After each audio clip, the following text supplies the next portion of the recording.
Si hay una doctrina que es la que a nosotros nos mueve, nos impulsa, viene a ser la base y fundamento de nuestra ética, de nuestro comportamiento, de tu conducta cristiana con otros hermanos, es el amor. El amor de Dios es su sacrificio por ti. Su sacrificio por ti para que tú tuvieras una vida justa, santa, recta, ante Él y para Él. Esa misma actitud que la Biblia le llama amor de Jesús, de sacrificarse para que tú tengas la vida justa y glorifiques a Dios, es la misma actitud que tenemos que tener nosotros. Tú sacrificarte por mí y yo sacrificarme por ti, para que ambos vivamos la vida justa ante los ojos de Dios. La práctica del amor cristiano consiste en la práctica de virtudes y principios que sí requieren sacrificios, pero la base y la motivación de sacrificarte a ti mismo por los demás es el amor ágape de Dios, el amor con que Dios te ama todos los días de tu vida.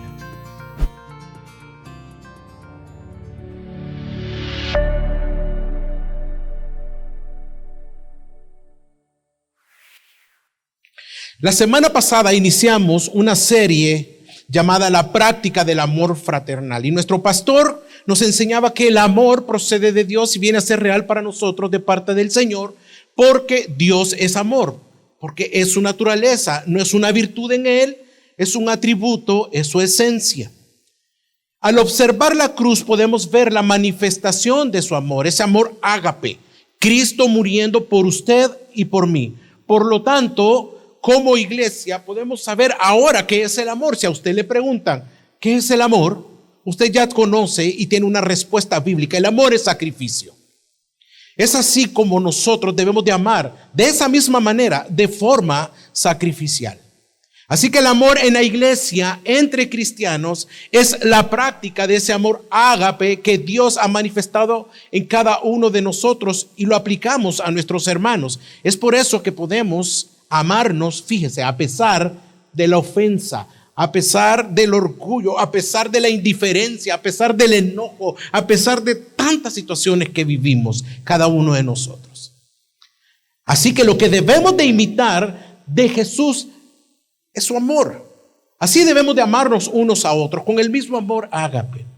Por lo tanto, este día o esta tarde vamos a ver otra virtud de amor que debe imperar y manifestarse en nuestra iglesia local, y que todo cristiano debería o que debemos de practicar. Es la oración, pero no solo una oración pidiendo a Dios por mis necesidades, sino por las necesidades de los demás, por las necesidades de los otros. Y esta es la oración intercesora por nuestros hermanos. Este es el tema de hoy, mi familia, la oración intercesora por nuestros hermanos. Es mi intención con esta enseñanza que podamos entender qué es la oración de intercesión y que esta es una muestra de amor sacrificial que todo cristiano debe de practicar. Pero para saber esto tenemos que iniciar sabiendo qué es la oración, qué es orar. Para San Agustín la oración es hablas con Dios. Así de normal, hablas con Dios. Para Martín Lutero, la oración no era tanto una acción como una reacción que era basada en las Santas Escrituras. Las Santas Escrituras hacían posible la oración del creyente. En palabras sencillas, la oración es simplemente conversar con Dios.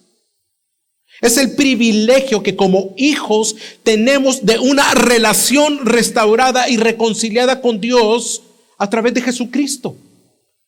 Así que el principal fin de la oración es su gloria y llegar a la intimidad con nuestro Dios.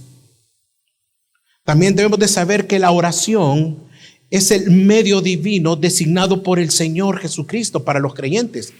Jesús dijo en Mateo capítulo 6, ahí está en pantallas, capítulo 6, versículo 6. Mas tú, cuando ores, si usted se da cuenta, ya iniciando con el texto, el Señor está dando por entendido que usted y yo oramos. Mas tú, cuando ores, entra en tu aposento y cerrada la puerta, ora a tu Padre. Ahí está una vez más el mandato.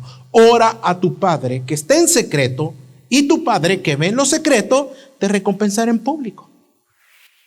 Así que vemos muy marcado en la orden, el mandato del Señor, pero también en el Evangelio de Lucas, versículo 18, versículo 1, nos dice también este mandato, esta gran verdad, y dice el texto, y les refería a Jesús una parábola para enseñarles que ellos debían orar en todo tiempo. Ellos debían, que una vez más el mandato, orar en todo tiempo y no desfallecer. Así que hermanos, el Señor nos da el mandato en estos dos versículos. Nos ordena a orar. Por lo tanto, la oración es una demostración de nuestra obediencia a Dios. ¿Acaso no es el objetivo nuestro como cristianos? ¿Cuántos quieren obedecer a Dios? Todos. Todos deseamos obedecer a Dios.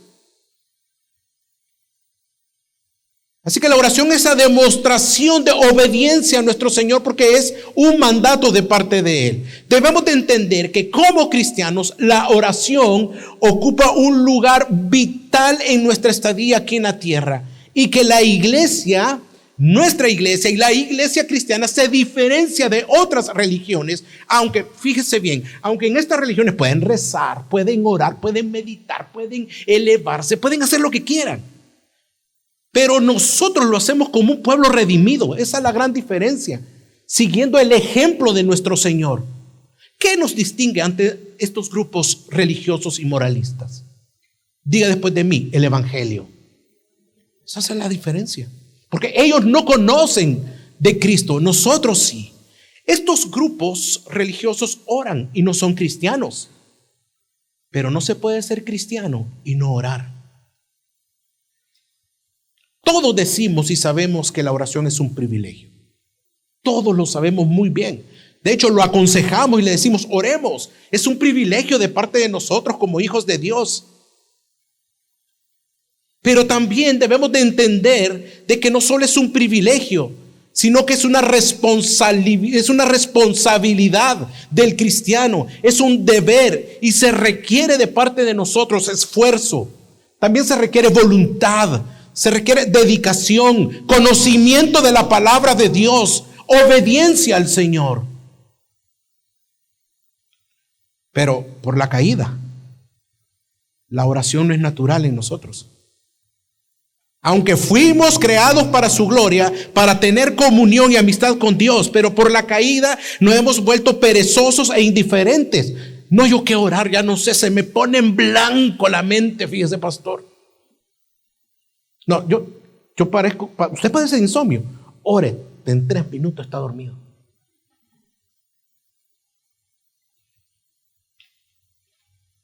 Entonces, la caída, el pecado, nos ha vuelto así indiferentes con la oración. Pero también tenemos un concepto antibíblico y errado de la oración. Pero el nuevo nacimiento despierta en nosotros un nuevo deseo de tener comunión con nuestro Señor. Y viene a ser ese medio perfecto para nosotros como la iglesia que desea intimar, que desea de Dios cada momento en que estemos aquí en esta tierra. Una de las cosas que veo en la iglesia de esta época es que se ha caracterizado por una iglesia que no ora. Qué lamentable. Lamentablemente la oración la introducen en un marco de gustos como la comida y la diversión o el ocio. Por ejemplo, quizás aquí hay muchos que les gusta salir en familia. Quizás a otros no. Les gusta ser más hogareños. A mí me encanta estar en la casa, pero cuando me activa alguien, vamos pues, démosle. A otros les gustan las sopas. Yo soy sopero, hermano. Me gusta la sopa de chipilín, la sopa de pata, la sopa de uñas, la sopa de gallina, la sopa de tomo sopa de cebolla, sopa de ajo, de todas las sopas. Pero conozco de alguien que no le gusta. Que dice, me mencioné las sopas. Entonces, es por eso que muchos argumentan, a mí no me gusta orar porque lo encerramos en un marco de gustos. O erramos con la pregunta, ¿por qué no te gusta orar? ¿A ti te gusta orar? No es una cuestión que si me gusta o no me gusta. Simplemente es un mandato de nuestro Señor. Y cuando oramos, y viene la otra parte, y si oramos, queremos respuestas inmediatas. Y también respuestas a nuestra manera. También queremos sentir sensaciones. Ay, que se me paran los pelos de la espalda, se me pone el pellejo de gallina. Que qué oración más poderosa es el hermano. ¿Viste cómo me pongo? O ver manifestaciones espirituales. Le voy a contar algo. Recién convertido, tenía como 1 año y medio de convertido. Tenía un buen amigo que orábamos y nos gustaba hacer oraciones. Y recuerdo que en una noche estábamos orando, clamando, Señor, y que la guerra espiritual, y que no sé qué, y que de repente nos callamos y comenzamos a escuchar tin, tin, tin, tin, tin, tin, tin, tin, tin, tin, tin, tin. Son ángeles, son demonios, están peleando. Oí las espadas, tin, tin, tin, tin, tin, tin, tin. Y buscábamos todas las noches esa manifestación. Y una vez salimos, un sábado, como a las 6 de la tarde salimos, porque comenzamos a escuchar. Y salimos al espacio y nosotros queríamos ver a aquellos ángeles chispeando con los demonios. ¡Bling, bling! ¿Y qué pasó? Y comenzamos a escuchar que era el vecino del apartamento de enfrente con los cuchillos afilándolos. Pero ¿sabe por qué? Porque buscamos manifestaciones, sensaciones, que nos argumenten que Dios nos está escuchando. Ya vamos a ver un texto, cómo Dios nos escucha. Por otro lado, nuestra primera intención es orar por nuestras necesidades y peticiones. Y no está mal, no estoy hablando porque toda la Biblia está llena de oraciones que podemos hacer al Señor para acercarnos confiadamente al trono de la gracia, que pidamos, etcétera. Pero el punto, en el tema que estamos hablando, el problema es que nos centramos muchas veces en nosotros mismos. Poco estamos dispuestos a invertir tiempo en orar por mi hermano que tenga una necesidad. Mira el que está a su lado. Mira el que está a su lado. Él puede ser que esté pasando en una depresión, en una tristeza, con necesidades. Él puede estar en este momento pensando que nadie lo ama, aún juzgando a Dios. Él necesita intercesión, necesita oración. Poco estamos dispuestos a invertir tiempo por los demás, por las necesidades de los demás. Jesús nos enseña todo lo contrario y vemos cómo este acto de amor se manifestó en nuestro Señor por amor a los escogidos. Hay una razón principal por la cual la iglesia ora, y como lo dijimos al inicio, por el evangelio. La muestra de amor, la cruz. Cristo murió por obediencia por nuestros pecados, justificándonos para que ahora, como hijos, tengamos un Padre a quien comunicarnos, que en tener intimidad, rendir cuentas. Sin ese sacrificio del Señor estuviéramos errantes, solos, olvidados y huérfanos, sin habernos reconciliado con Dios, con aquel que es el único Dios, único y verdadero. Por eso es importante la oración, porque sabemos y tenemos un objetivo claro a quién dirigirnos, como hijos a un Dios grande y poderoso y bueno. Amén, hermanos. Es por el evangelio que la iglesia se mantiene viva en una vida piadosa. Y es por el evangelio que nos diferenciamos de una oración tediosa y centrada en el hombre, en una oración como las demás religiones o grupos o sectas. Es por el evangelio que usted y yo podemos orar hoy. La oración es un medio de Dios que Dios usa para que se cumpla su voluntad soberana. Es por eso que podemos encontrar un correcto propósito en la oración. ¿Sabe? Porque Dios lo controla todo. Controla todo lo que pasa en el universo, cada molécula, cada centímetro de su ser y de lo que sucede. Él tiene la autoridad sobre todas las cosas. Dios Todopoderoso tiene el dominio de todo. Por lo tanto, tiene el control de su iglesia amada. Amén. Ahora bien, existe otro argumento y pregunta que en su momento todos nos hemos hecho. Si Dios es poderoso y soberano sobre el hombre y su creación, ¿vale la pena orar? ¿Puede la oración cambiar algo realmente? ¿Qué pasa si Dios no responde como yo quiero? Son preguntas que, ¿por qué le responde a otro y a mí no? La respuesta a la primera pregunta la mencionamos al inicio. La oración es una exigencia de Dios, no es una opción. Las respuestas a las dos siguientes preguntas es que el punto no es si cambia No es que si cambia algo obtengo respuesta favorable, independientemente si la oración causa un beneficio. Si Dios nos ordena que oremos, debemos de hacerlo. La oración no es para cambiar a Dios, no es para cambiar su voluntad o mover su brazo. No es para manipularlo, sino es para conocer lo que no conocemos de su providencia. ¿Cuál debe ser el objetivo de nuestras oraciones? Debe ser siempre la gloria de Dios. Y es ahí donde radica su felicidad, mi gozo, mi satisfacción.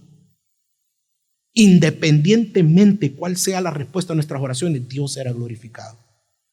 Así que el propósito de la oración es para gloria de su nombre, no para nuestra gloria, pero sí para nuestro beneficio, pues buscando la gloria del Señor, la iglesia es beneficiada. Oramos para glorificarle, pero también oramos con el deseo de recibir de Él los beneficios de la oración.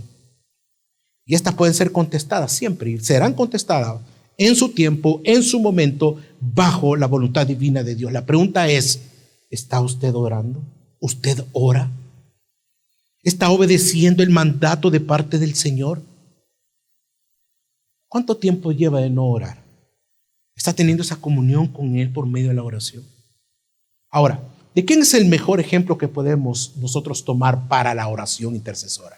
Bueno, Cristo, nuestro Señor, nuestro intercesor. En el Nuevo Testamento vemos cómo el Señor le dio una gran importancia a la oración en Mateo. Cómo dirigirse a su Padre. Jesucristo enseñó en el Padre Nuestro a orar conforme a la voluntad de Dios. Ahora, Cristo es el intercesor fundamental. Y es por eso que toda oración cristiana se convierte en intercesora, puesto que es ofrecida a Dios por y a través de Cristo. ¡Qué especial! Las enseñanzas de nuestro Señor nos sirve a nosotros como la iglesia, como un recordatorio de cuán simple es la oración. No necesitamos la elocuencia o la expresión o el lenguaje teológico para dirigirnos a nuestro Señor, para comunicarnos con Él. Oh Señor, Señor mío, Dios sempiterno que está entre las del tercer cielo, junto con las nubes. No. Una oración que intime, simple con el Señor, nos la enseñó el Señor Jesús. Simplemente necesitamos hablar con nuestro Señor, con nuestras mentes y corazones. El perfecto ejemplo de intercesores, nuestro Señor, una vez más, es Jesús. Pedro nos dijo algo acerca de seguir el ejemplo de Él. En 1 Pedro capítulo 2, versículo 21 dice, porque para este propósito habéis sido llamados, pues también Cristo sufrió por vosotros, dejándonos ejemplo para seguir, ¿qué, hermanos? Seguir sus pisadas. Así que una de las oraciones intercesoras que nosotros debemos de seguir, y una de las oraciones que Jesús hizo por sus discípulos y por nosotros, la encontramos en el Evangelio de San Juan, en el capítulo 17, una oración preciosa que hace el Señor. En el versículo 9, esta fue la oración que Él hizo por sus discípulos. Mire la intercesión del Señor. Dice así: yo ruego por ellos, inicia. ¿Qué está haciendo? Intercediendo. Yo ruego, la palabra ruego está hablando de intercesión. Yo ruego por ellos, no ruego por el mundo, sino por los que tú me has dado, los que son tuyos. Aquí podemos ver la elección del Señor, que nos ha escogido desde antes el Señor. Qué impresionante, yo ruego por ellos. ¿Qué pidió Jesús al orar por sus discípulos? ¿Cuál fue la oración del Señor? Bueno, versículos después, en el versículo 15, dice así: no te ruego que los saques del mundo, sino que los guardes del maligno. Guárdalos, Padre.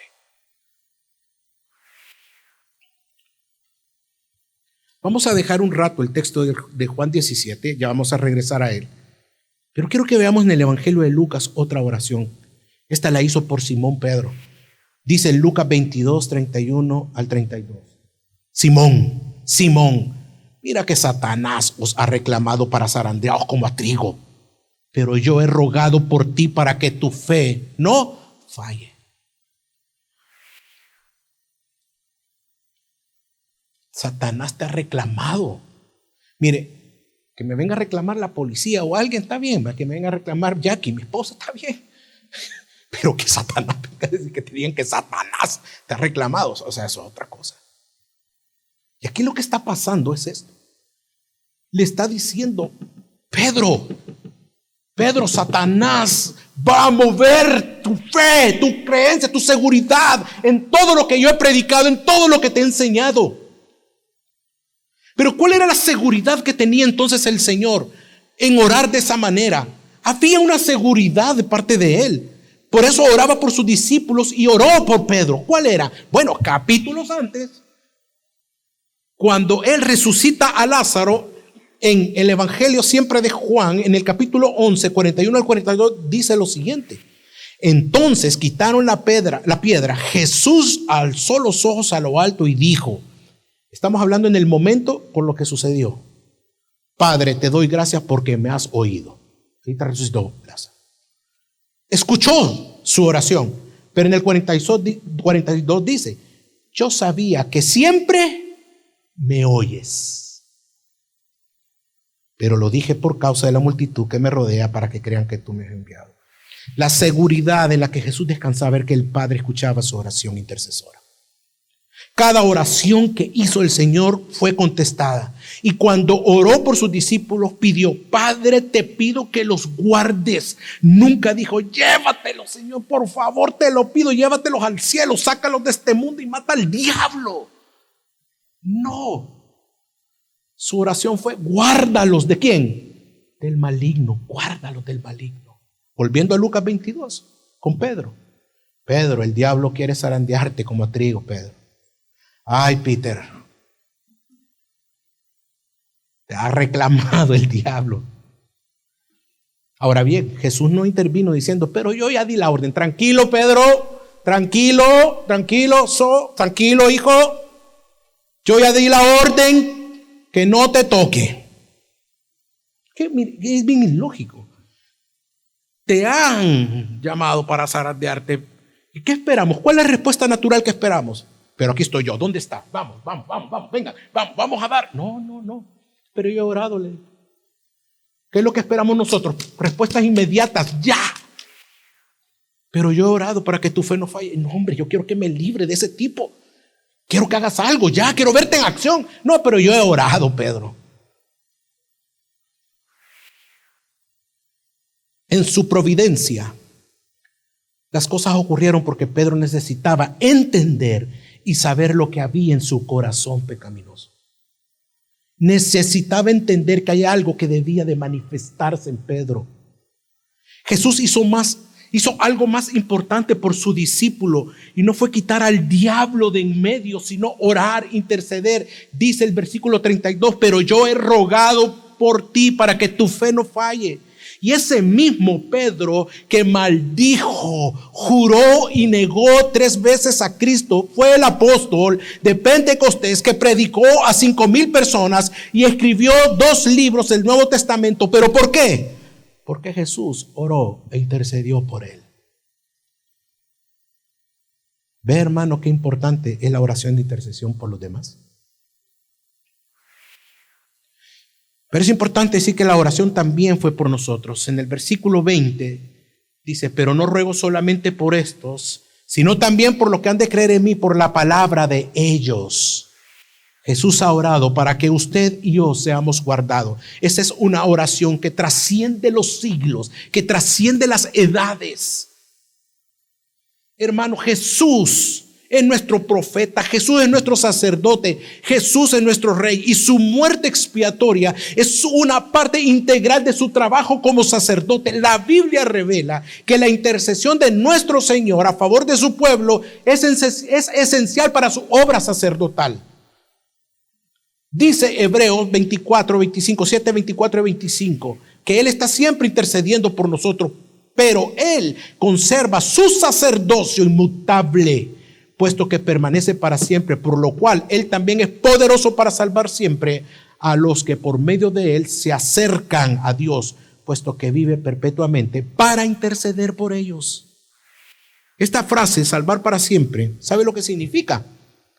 Salvarlo hasta el fin, porque Él siempre está intercediendo por nosotros. Él preserva a su iglesia, lo preserva a usted. La obra redentora fue perfecta en el Calvario. Él murió por nosotros. Él murió en la cruz. Y mire, antes de decir esas palabras hermosas, consumado es, en Lucas 23:34 dice: Padre, perdónalos porque no saben lo que hacen. ¡Qué misericordia, Dios mío!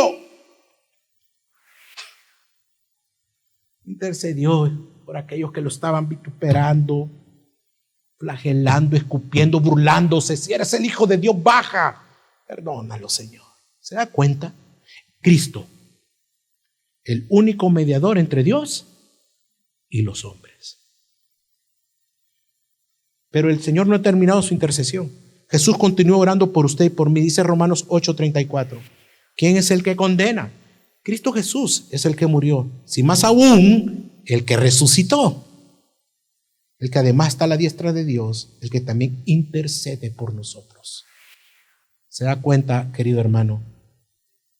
Jesús sentado en su trono intercediendo por nosotros aún en el cielo. Ahora bien, ¿cómo debe ser entonces la intercesión por mis hermanos?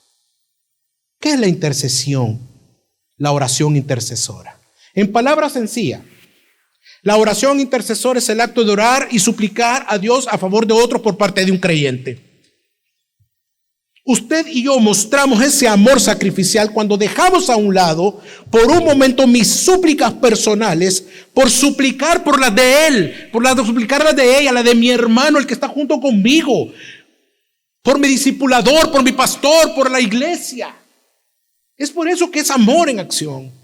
Quiero darle un ejemplo del Antiguo Testamento en Éxodo 32:11, que alguien estaba suplicando a Dios por misericordia.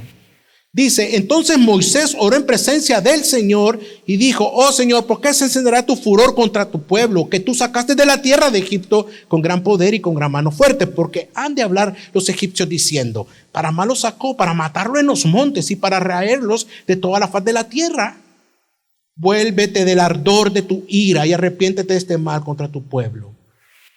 Podemos observar cómo Moisés intercede por el pueblo de Israel ante Dios para que su ira no caiga sobre su pueblo. Una vez más, observamos esa intercesión, esa oración, amor en acción.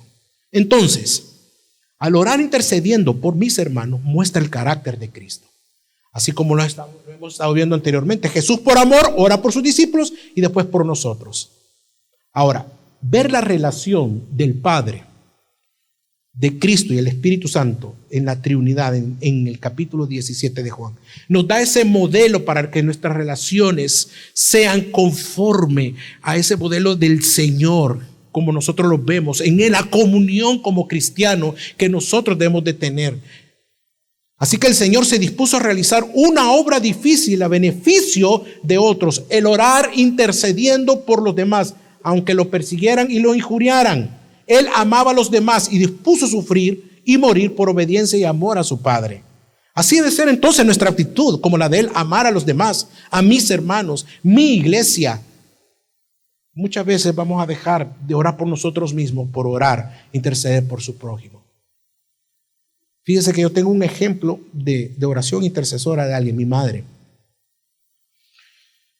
Mire, usted no sabe cuánto oró ella por mí. Los días lunes o fines de semana, ella iba a las morgues, iba a levantar, mire, levantaba así si era yo el que estaba ahí, porque pasaba días sin aparecer por mi casa. Yo recuerdo que ella oraba por mi conversión. Su oración fue escuchada y ahora aquí estoy. Iglesia, tenemos tantos ejemplos de ese amor por los demás, por interceder. El amor es lo opuesto al egoísmo y a la comodidad.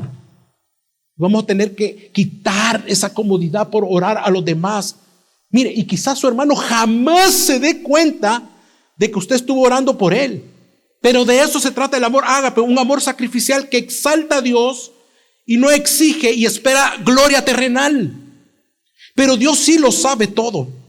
En 1 de Pedro 3:12 nos dice algo, esta verdad eterna, hermosa. Dice: porque los ojos del Señor están sobre los justos y sus oídos atentos a sus oraciones.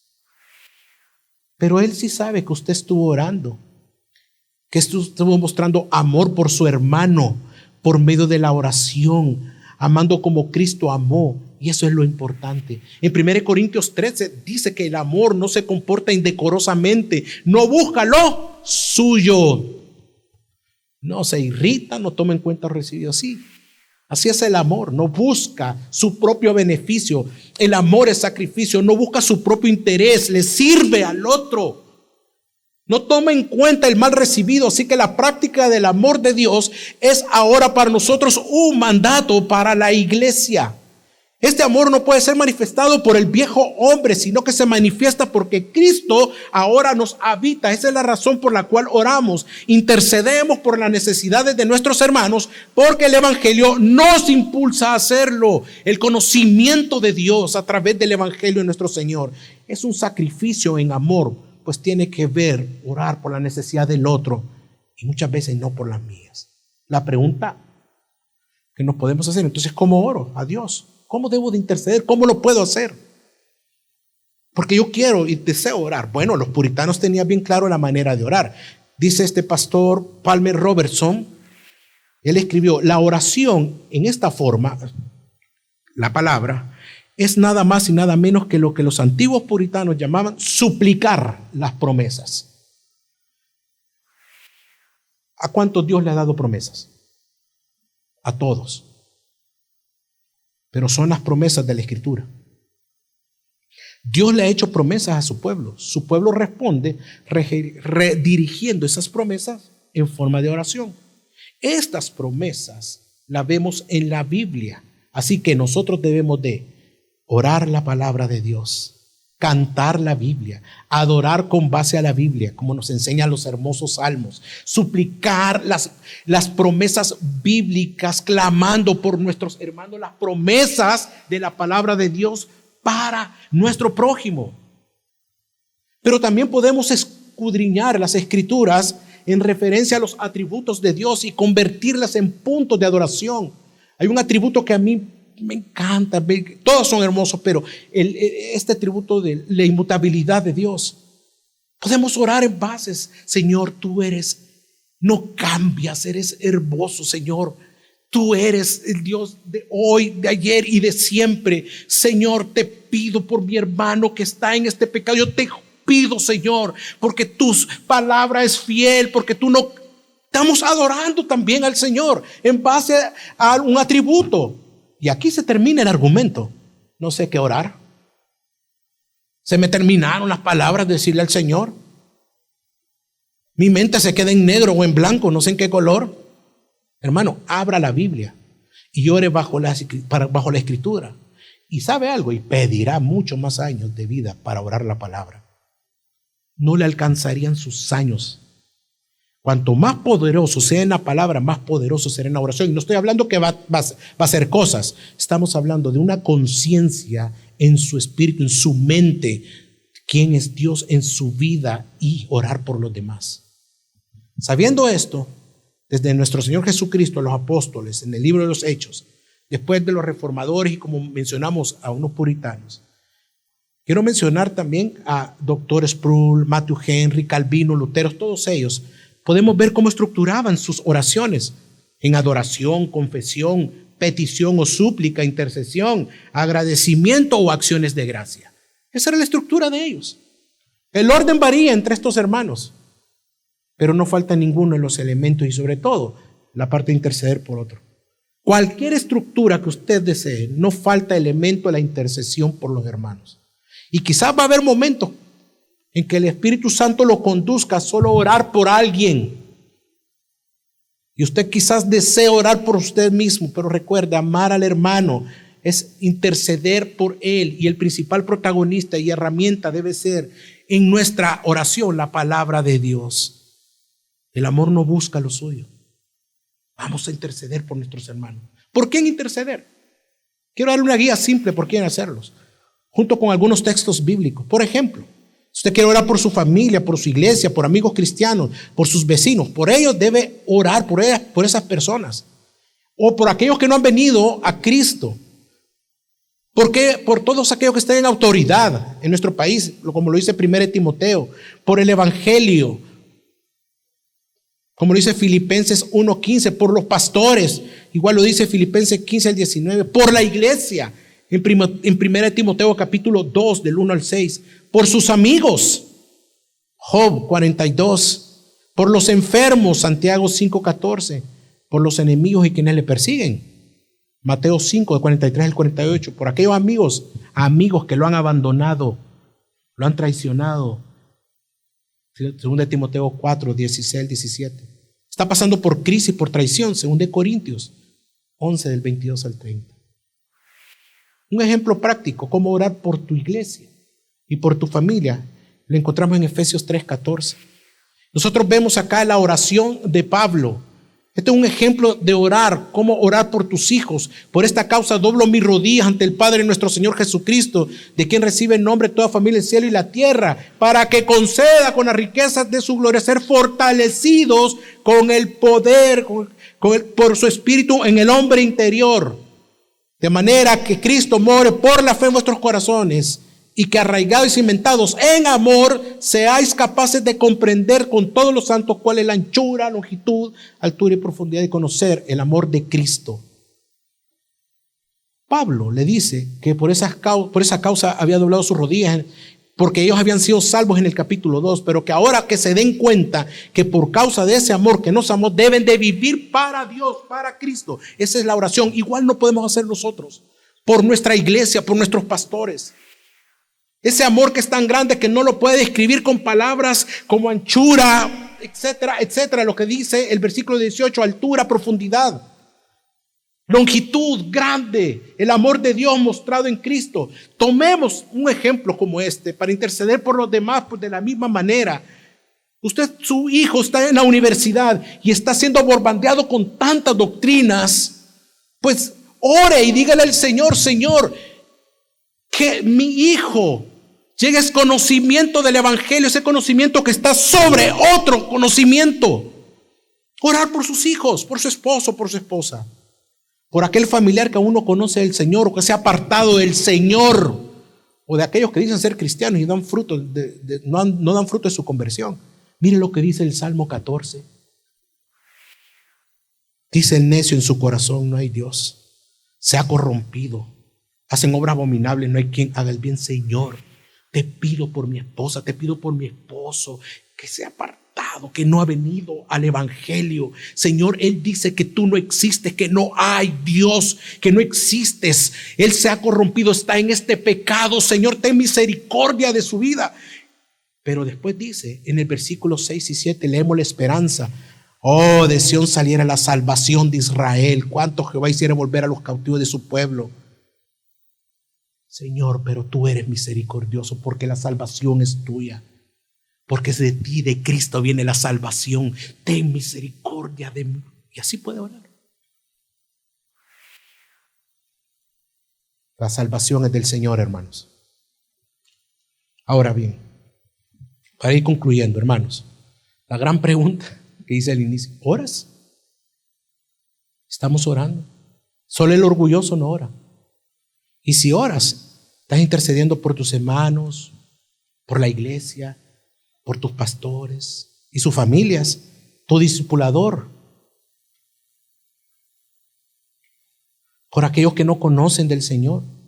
Estás mostrando amor a los demás en tus oraciones, poniéndote en su lugar por ellos, por tus hermanos. ¿Cuál es el propósito por el cual tú oras? Hermanos, la práctica del amor ágape entre cristianos consiste en el sacrificio personal que busca el bienestar espiritual del otro, de tu prójimo.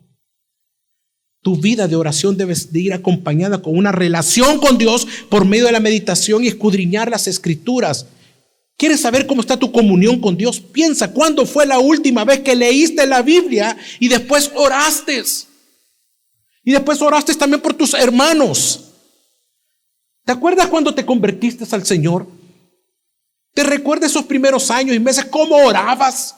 ¿Cómo leías la Escritura? A todo mundo querías hablarles de Cristo. Es de que volvamos a esos momentos. La iglesia debe caracterizarse por ser una iglesia que clama al Señor y que tiene esa intimidad con Dios. Y amigos, la oración es un privilegio solo para los hijos de Dios. Solo nosotros tenemos ese privilegio. Porque solo a sus hijos el Padre escucha. Por más que reces, por más que medites, por más que te eleves, por más que vueles, por más que ores, por más que hagas lo que hagas. Y aún tengas un lenguaje cristiano, porque ahora todos dicen qué bendición, las bendiciones. Dios te bendiga. Si no has creído en Cristo y te has arrepentido de tus pecados, tú no tienes comunión con Dios. Sabes, muchos de los que están en el infierno fueron religiosos que oraron y rezaron con mucha devoción, pero no con la fe en solo Cristo. Así que arrepiéntete de tus pecados. Hermanos, el interceder es una muestra del carácter de Cristo en nuestras vidas. Es ver al hermano con amor y misericordia, ponernos en su lugar, en su dolor, en su aflicción. Es dolernos, sufrir y llorar con ellos. Mire, no caiga en el cliché, sí, voy a orar por ti. Hoy vamos a orar. Y voy a orar por ti, hermano. Y no lo hacemos. Porque recuerde, como lo hemos visto, es un mandato de Dios, es un mandato de parte del Señor. Y si no lo hacemos, ¿a quién estamos engañando? Exactamente. Estaríamos mintiendo al Señor. Por eso, iglesia, el propósito es que Dios sea glorificado por nuestra oración intercesora. Y cualquiera que sea su respuesta, al final apuntamos a su gloria, mostrando y dando amor. Recuerde que orar es un mandato de parte de Él. E interceder por nuestros hermanos es muestra de su carácter que tiene como base el amor ágape que Dios ha manifestado a cada uno de nosotros. Amén. Vamos a orar.